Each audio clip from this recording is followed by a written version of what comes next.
comes to family values, character counts, or does it? In an editorial on FoxNews.com, Penny Nance of Concerned Women for America wrote, "Isn't the truest test of character what you do when no one is watching?"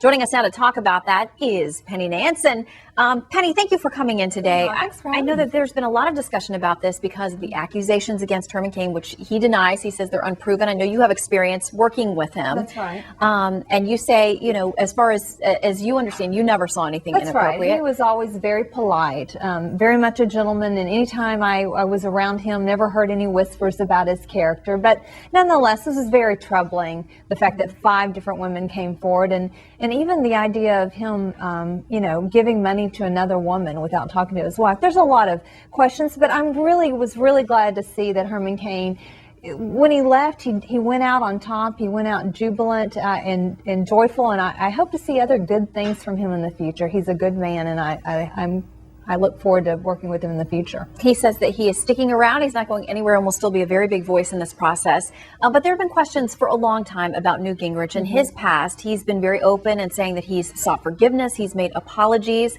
But do you think his background in Herman Cain's, had he stayed in, even the allegations would be enough to sway female conservative voters? Well, let's be clear that women are the largest voting bloc in every presidential election since 1964, and they are an important constituency for these men or a woman to win over.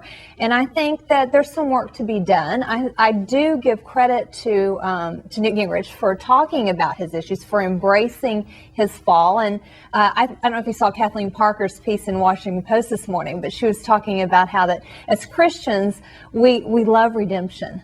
You know, we hate sin, but we love a sinner. And, you know, it is an important point, though. George Washington said good moral character is the first essential in a man. Most of our founding fathers talked about moral values, and we've said that when you decide to run for public office, your life becomes public. If you want your private life to stay private, then you should stay in private life. Women want to know whether we can trust you, and I think many of these characters have women problems. They have trust issues that we're going to have to work through, and I think people are still deciding. Do you think there's a double standard? Because there are some out there across party lines who say, I don't care what happens in someone's personal life. I want to know if they're going to be a good leader, if they can govern well.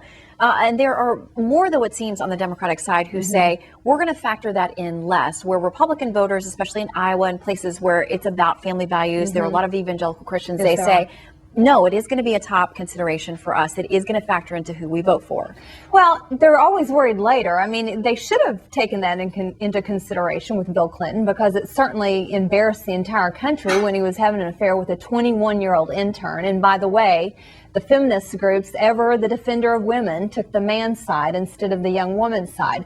Concerned Women for America said from the very beginning that character counts, whether it's Bill Clinton, whether it's John Edwards, whether it's Newt Gingrich, whether it's Herman Cain, no matter who you are, character counts. And we think that as voters, we have a right to discuss it and make sure we know who we're supporting, make sure that we can trust you with the future of our country and even the lives of our kids when we're talking about the military. All right, Penny Nance, thank you very much for your editorial and also for coming in to talk about this issue today.